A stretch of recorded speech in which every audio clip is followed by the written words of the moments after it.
오늘은 호세아서 1장 말씀 통해서 하나님의 아픔이라고 하는 제목으로 은혜 나누겠습니다.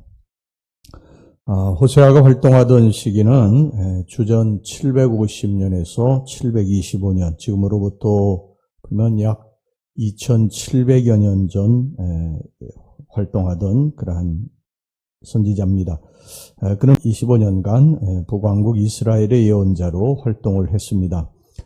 이 호세아가 활동하던 주전 750년경에 대단히 중요한 사건 하나가 발생을 하게 되는데, 그것은 뭐냐면 이스라엘 왕국의 정치적, 군사적, 경제적 최고의 번영을 누렸던 여로보암 2세가 죽은 것입니다. 이때부터 이스라엘 왕국은 이제 서서히 암흑기로 되어 갔습니다. 특별히 이제 두 가지 범죄가 이스라엘 백성들 속에 만연해 갔는데, 첫 번째는 신앙적인 범죄였고 두 번째는 도덕적인 범죄였습니다. 이 위기의 순간에, 이 영적 암흑기의 시대에 하나님은 선지자를 부르셔서 그들을 깨우치셨습니다. 북이스라엘에는 바로 오늘 이 호세아 선지자를, 남유다에는 이사야 선지자를 보내셨습니다. 이 호세아라고 하는 뜻은 구원이라고 하는 뜻입니다. 여호수아나 예수라고 하는 말과 같은 뜻입니다. 오늘 이 호세아서 1장의 말씀에는 인간이 판단하기엔 참으로 기가 막히고 신비스러운 사건이 기록되어 있습니다. 하나님께서 이 호세아 선지자에게 음란한 아내를 취하라고 말씀하신 것입니다. 그뿐만이 아니라 그 음란한 여인을 취해서 음란한 자식을 낳으라고까지 말씀하셨어요. 자, 2절 전반절을 말씀 보겠습니다. 여호와께서 처음 호세아에게 말씀하실 때 여호와께서 호세아에게 이르시되 너는 가서 음란한 여자를 맞이하여 음란한 자식들을 낳으라. 이게 뭐 도대체 말이 안 되는 말이죠. 우리 세상적으로 보면 이건 정말 말도 안 되는 말씀입니다. 하나님은 어떤 하나님입니까? 하나님은 사랑의 하나님이시고 우리들에게 가장 좋은 것을 주시기를 기뻐하시는 하나님이신데, 하나님이 이 호세아 선지자에게 음란한 여자, 이 고멜을 취해서 그 고멜에게서 음란한 자식들을 낳으라고 그렇게 말씀을 하신 것입니다. 참 이것은 왜 이런 말씀을 하나님께서 이 호세아 선지자에게 하셨을까? 그것은 바로 여기에 이제 하나님의 마음이 담겨 있는데요. 하나님께서 이 호세아의 결혼을 통해서 우리에게 향하신 하나님의 마음을 알리고 싶으셨던 것입니다. 여기서 이제 호세아 선지자는요, 바로 하나님을 가리키는 것이고, 고멜은 죄인된 우리들을 가리키는 것입니다. 바로 우리가 음란한 여인 고멜이라는 거예요. 우리가 하나님을 떠난 사람들, 하나님을 가슴 아프게 하고 하나님을 슬프게 하는 죄를 저지르며 악하게 살던 사람들이라는 것입니다. 그런데 하나님께서 우리를 선택하셨어요. 거기엔 어떤 조건도 없었고 그냥 무조건 우리들을 부르셔서 하나님의 거룩한 자녀로 삼아 주셨습니다. 우리가 의로운 백성이었을 때 택하신 것이 아니라 죄짓고 방탕하고 타락하고 다닐 때 하나님이 나를 택하셔서 부르셨다는 것입니다. 로마서 5장 8절 말씀에 보면 우리가 아직 죄인 되었을 때에, 우리가 의로울 때가 아니라 죄인 되었을 때, 죄를 짓고 있을 때에 그리스도께서 우리를 위하여 죽으심으로 하나님께서 우리에게 대한 자기의 사랑을 확증하셨느니라, 이렇게 말씀을 하고 있습니다. 하나님께서 왜 우리를 자녀로 부르셨을까? 하나님이 왜 우리를 택하셨을까? 우리가 남보다 조금 의로운 부분이 있어서, 선한 구석이 있어서 하나님이 나를 부르셨을까? 그런데 미안하지만 전혀 그렇지 않다는 거예요. 우리가 남들보다 무엇인가 조금이라도 나은 부분이 있어서 하나님이 우리를 부른 것이 아니라는 거예요. 나보다 선하게 산 사람 많고 잘난 사람도 많고요, 똑똑한 사람도 많은데 하나님은 유독 나같이 못난 사람을 부르셨다. 그 이유가 도대체 뭘까? 그 이유는 모릅니다. 그냥 우리는 그걸 하나님의 은혜라고 부르는 것이죠. 나 같은 죄인을 왜 선택하셨는지, 세상에 나보다 정말 의로운 사람도 많은데 왜 나 같은 자를 선택하셨는지 우리는 그 이유를 모릅니다. 그래서 오늘 우리가 불렀던 찬송가 310장 이 찬송가 가사처럼요. 하나님의 은혜로 이 쓸데없는 자 왜 구속하여 주는지 난 알 수 없도다. 하나님은 이 호세아 선지자와 음란한 여인이 고멜과의 결혼을 통해서 하나님이 어떤 마음이셨는지 또 너희가 어떤 사람들이었는지를 우리에게 말씀하시고 싶으셨던 것입니다. 여러분, 우리는 죄인들이었어요. 구제받을 수 없는 죄인들이었습니다. 근데 하나님이 우리를 자녀로 부르셨습니다. 거룩하고 흠없으신 분이 나같이 추한 사람을, 더러운 사람을 자녀로 삼으셨다는 거예요. 이것이 은혜지요. 지금까지 살아온 것이 또 은혜입니다. 그런데 우리는 그 은혜를 잊지 않고 살아가고 있느냐? 나 같은 죄인을 부르신 그 주님의 은혜를 잊지 않고 살아가느냐? 지금까지 살면서 나 같은 죄인에게 베풀어 주신 주님의 그 놀라우신 사랑을 입었음에도 불구하고 우리가 지금 어떻게 살아가고 있느냐? 여러분, 우리의 모습이 바로 이 고멜의 모습이고요. 우리의 모습이 하나님의 마음을 아프게 하고 있다는 것입니다.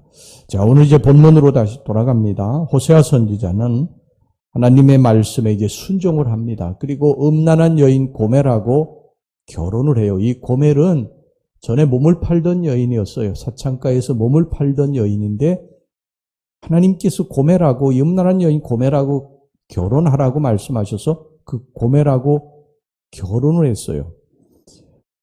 자, 그렇다면 이 사창가에서 몸을 팔던 여인이 이렇게 이제 택함을 받았으니까 어떻게 살아야 됩니까? 남편 호세아에게 최선을 다해야 되죠. 자기처럼 몸을 팔던 여인을 아무 조건 없이 데려다가 자기의 사랑하는 아내로 삼아준 호세아에게 최선을 다해야 되는 것이죠. 그런데 이 고멜은 그렇게 하지 않았어요. 옛날 그 음탕했던 시절로 다시 돌아갑니다. 사창가로 가서 다시 또 몸을 파는 거예요. 그리고 음란한 자식을 낳게 됩니다. 호세아의 자식이 아니에요. 누구의 자식인지도 모르는 자식을 낳게 됩니다. 호세아가 탄식을 하며 그 음란한 자식들에게 이름을 지었는데 첫째 아들의 이름이 이스라엘. 하나님이 흩으신다는 뜻입니다. 좋은 이름이 아니죠. 하나님의 백성이 아니니까 하나님이 흩으신다는 뜻이죠. 또 둘째는 딸인데요. 로루하마입니다. 로루하마. 셋째는 아들이에요. 로암미입니다. 로암미. 히브리어에 앞에 로자가 붙으면요, 이것은 아니다라고 하는 뜻이에요. 아니다. 이 둘째 딸 루하마에 로가 붙었죠. 로루하마입니다. 근데 루하마라고 하는 뜻은 불쌍히 여긴다는 뜻입니다. 불쌍히 여긴다. 그러니까 거기에 로자가 붙었기 때문에 로자가 붙으면 아니라고 하는 뜻이라고 그랬죠. 불쌍히 여기지 않는다는 뜻입니다. 로루하마는. 셋째 아들 암미는 내 백성이라는 뜻이에요. 내 백성. 근데 그 앞에 로자가 붙으니까 내 백성이 아니라는 것입니다. 아들의 이름에 또 딸의 이름에 호세아의 마음이 녹아있는 것이죠. 찢어지는 가슴을 부여잡고 이름을 지은 것입니다. 은혜를 원수로 갚는 음란한 아내에 대한 슬픔과 아픔이 거기 묻어 있습니다. 여러분, 이것이 하나님의 마음이라는 거예요. 우리가 더럽고 추한 죄인이었을 때 하나님께서 우리를 그곳에서 구원해서 하나님의 백성으로 삼아주신 것, 하나님의 자녀로 삼아주신 것입니다. 그러면 어떻게 우리들이 살아야 됩니까? 우리가 주님께 최선을 다해야 됩니다. 우리의 모든 것을 다 바쳐 주님 앞에 생명까지도 내드려야 됩니다. 그런데 우리는 고멜처럼 다시 옛날 더럽고 추한 시절로 돌아가는 것입니다. 죄인 되었을 때의 그 모습으로 다시 돌아가는 거예요. 이 모습이 주님의 마음을 아프게 하는 것입니다. 고멜이 그렇게 여러분 사창가에서 몸을 팔던 여인이 호세아가 결혼을 해서 같이 살면 최선을 다해야 됩니다. 옛날로 돌아가 사창가에서 또다시 몸을 파는 것을 보고 호세아의 마음이 찢어지지 않습니까? 아프고 고통스러운 것처럼 우리를 죄에서 구원해 주신 우리 주님을 떠나서 또 죄를 짓고 방탕하고 살아가는 우리 인간들을 바라보면서 주님의 가슴이 찢어지는 거예요. 지금 저와 여러분들이 이 고멜처럼 살고 있는 것에 대해서 주님이 지금 가슴 아파하신다는 것을 이 호세아 선지자가 우리들에게 말씀하고 있는 거예요. 여러분이 하나님의 절절한 마음, 찢겨지고 배신당한 아픔을 깨닫게 되시기를 바랍니다. 한국의 이 CCC의 창시자 김준구 목사님은 사랑하는 딸을 잃었어요. 그 사랑하는 딸을 암으로 보내면서 비로소 자식을 버리신 하나님의 그 아픈 마음을 자기가 절절하게 깨달았다고 고백을 했습니다. 장애인 사역을 하는 어느 목사님이 계시는데 그분이 평생 장애인 사역을 하는 그 이유를 이야기한 적이 있어요. 그건 뭐냐면 자식이 교통사고를 당해서 두 다리가 잘리는 장애인의 아픔을, 이 장애를 보면서 장애인의 아픔을 그렇게 깨달았다고 합니다. 우리가 구원받은 것은 아무 조건도 없고 대가도 지불하지 않았습니다. 그러나 하나님은 그렇지 않죠. 하나님은 그의 아들을 십자가에 내어주시는 큰 아픔을, 고통을 겪으신 것입니다. 우리를 정말 자식을 죽이고 구원하는 이 값비싼 대가를 치른 거예요. 우리의 구원에는 이 하나님의 이 고통스러운 대가가 있었다. 이것을 우리가 잊지 말아야 됩니다. 그리고 우리가 고멜처럼 그렇게 살아서는 안 되겠죠. 다시는 죄에게 종노릇하고 세상과 영적 간음을 저지러서는 안 될 것입니다. 그러면 하나님이 아파하시고 슬퍼하시는 거예요. 하나님 우리가 기쁘시게 해야지 우리가 날마다 주님 마음을 아프게 해서야 되겠습니까?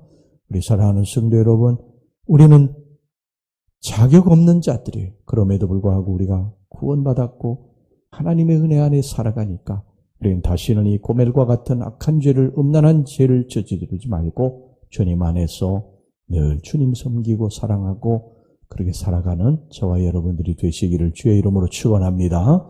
네, 기도하겠습니다. 하나님 아버지, 오늘 이 호세아의 아픔을 통해서 주님이 저희들을 향한 이 애절한 아픔과 슬픔과 고통을 깨닫게 해주시니 감사합니다. 고멜이 하나님의 이 호세아의 큰 은혜를 입었음에도 불구하고 다시 옛날로 돌아가서 음란한 짓을 저지르고 살았는데 이것이 우리들 향한 하나님의 마음인 줄로 저희들이 믿습니다. 우리가 죄로부터 구원받았음에도 불구하고 자격 없는 자들임에도 불구하고 하나님이 우리들을 구원해 주셨는데 우리는 그 은혜를 잃어버리고 세상으로 나가서 또 방탕하고 영적 간음을 저지르고 있습니다. 주님, 저희들이 돌아와 주님 품에서 살게 주시옵소서. 주님 마음 아프게 하며 살지 않게 주시옵소서. 예수님의 이름으로 기도하옵나이다. 아멘.